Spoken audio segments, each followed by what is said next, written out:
అందరికీ నమస్కారం.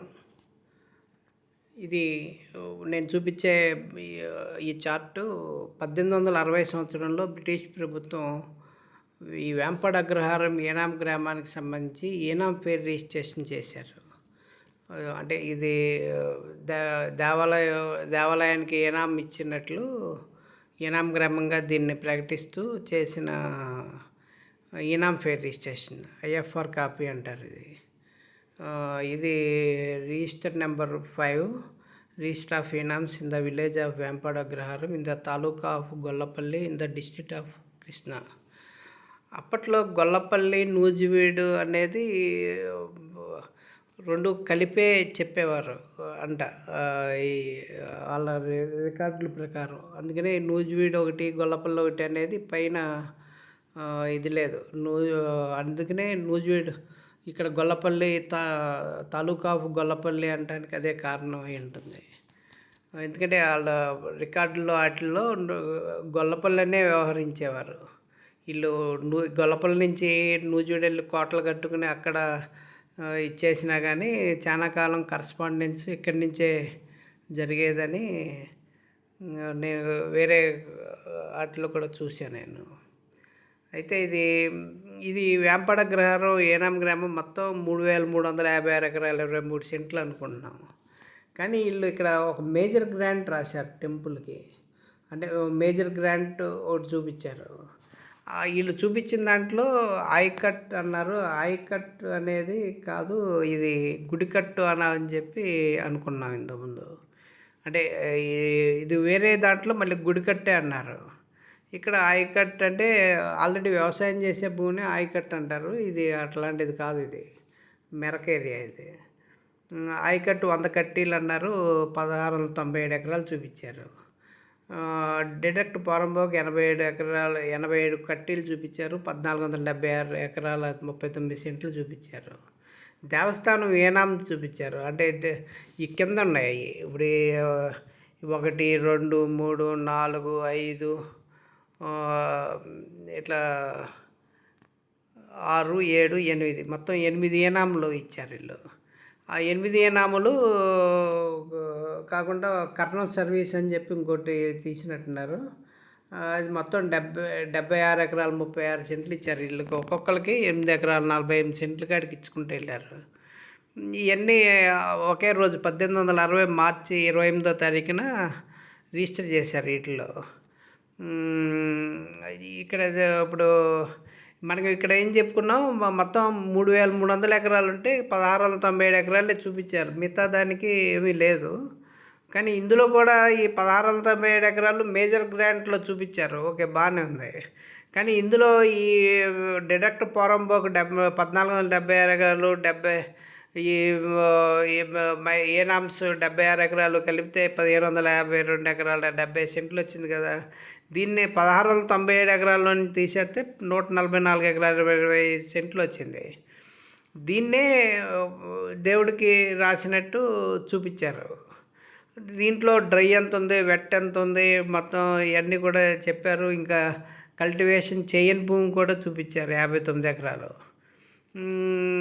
ఇది ఇప్పుడు మనకి స్వతంత్రం వచ్చినాక ఎస్టేట్స్ అబాలిషన్ చట్టంలో ఈ గ్రామం దాంట్లోకి వస్తుందా లేదా అనే ప్రశ్న వచ్చినప్పుడు దానికి ప్రామాణికంగా ఏనాం గ్రామాలు 2 రకాలుగా ఉన్నాయి. ఒకటి ఎస్టేట్ అబాలిషన్ యాక్ట్లోకి వెళ్ళే ఏనాం గ్రామం ఒకటి, దాన్ని అది అందులో ఎమడక బయటకు వచ్చేది ఒకటి. దీన్ని అట్లా చూపించారు. ఇది ఎస్టేట్ అబాలిషన్ యాక్ట్ వర్తించే ఏనాం గ్రామం కాదు అని.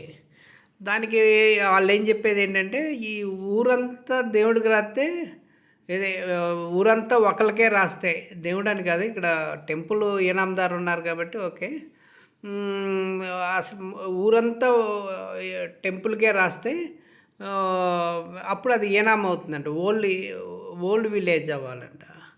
కానీ ఇక్కడ కాదు అని చెప్పి నిర్ధారించడానికి వీళ్ళకి కొన్ని పాయింట్లు దొరికినాయి. అది ఏంటంటే, ఈ 11వ కాలం చూసారా. ఇప్పుడు ఈ 11వ కాలంలో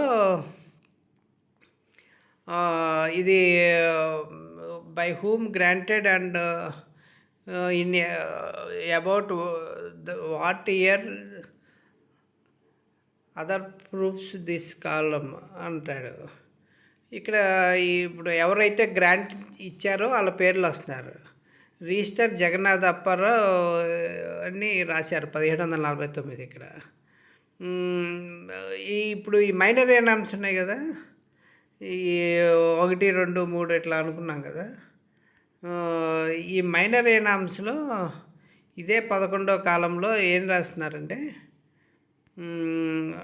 ఇది ఎవరిచ్చారు ఈ గ్రాంటు అనేది వీళ్ళకి లేక నాట్ నోన్ అని చెప్పి రాశాడు. ఇది రెండో గ్రాంట్లో ధర్మకర్త ఇన్ ఫసలి 1777లో 1777వ సంవత్సరంలో రాశారని చెప్పారు. ఇక్కడ నండూరి వెంకటేశం దేశపాండ్య అనే ఆయన రాశారని చెప్పారు 1750లో. అంటే ఈ నండూరి వెంకటేశం దేశపాండ్య అంటే ఈ దేశపాండ్యాలు ఎవరు అనేదానికి కూడా ఒకసారి చెప్పాలి.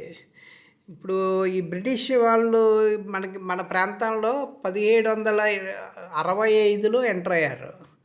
1765లో చర్చలు జరిగి 1765లో నుంచి 2 ఏళ్ళ తర్వాత నిజాం దగ్గర ఇది వీళ్ళు అఫిషియల్గా చేయించుకొచ్చారు. నేను ఈ మధ్య ఒక 1905లో ఒక పెద్ద తీర్పు చూశాను ఈ జమీందారులకు సంబంధించింది. ఆ తీర్పులో అదేదో నిడదవోలు మేడూరు సంస్థానాలకు సంబంధించి ఏదో గొడవలకు సంబంధించిందని నాకు అనిపించింది ఆ తీర్పు. అందులో మూలంలోకి వెళ్ళి చర్చించాల్సిన అవసరం వచ్చి అసలు ఈ 1760లో 70లో నుంచి జరిగిన ఇవన్నీ రాసుకురావాల్సి వచ్చింది. వాళ్ళు ఏదో అన్నదమ్ముల గొడవలు, అది ఒక్కొక్కరికి ఎట్లా వచ్చింది ఏంటి, అప్పుడు ఎట్లా భాగాలు పంచారు, అంటే మనకి పెద్ద కొడుక్కి రాజ్యం వస్తే మరి మిగతా వాళ్ళందరికీ రాదు కదా, అట్లా దాని మీద గొడవలు పడ్డారు వీళ్ళు. ఏది 1790 ఆ ప్రాంతంలోనే. దాంట్లో ఏదో పెద్ద గవర్నమెంట్ కూడా దాన్ని సీరియస్గా తీసుకుని ఇది చాలా చర్చలు చేసి విడగొట్టింది ఈ సంస్థానాన్ని. అట్లా నిడదవోలు ఒకళ్ళకి ఏలూరు నుంచి నిడదవోలు వరకు ఒకళ్ళకి ఇచ్చారు. ఇప్పుడు మన నూజివీడు ఏరియాలో ఇదేది కొండపల్లికి సంబంధించిన దాంట్లో ఒక 6 పరగణాలు వీళ్ళకి వచ్చినాయి అంట అప్పట్లో. దానికి సంబంధించి మొత్తం వాటిల్లో వాళ్ళు రాసేది ఏంటంటే, అప్పుడు వీళ్ళు ఎంటర్ అయ్యే వరకు బ్రిటిష్ వాళ్ళు ఇక్కడికి ఎంటర్ అవ్వకముందు ఈ కోస్తా జిల్లాలన్నీ తీసుకుని ఉంటారు.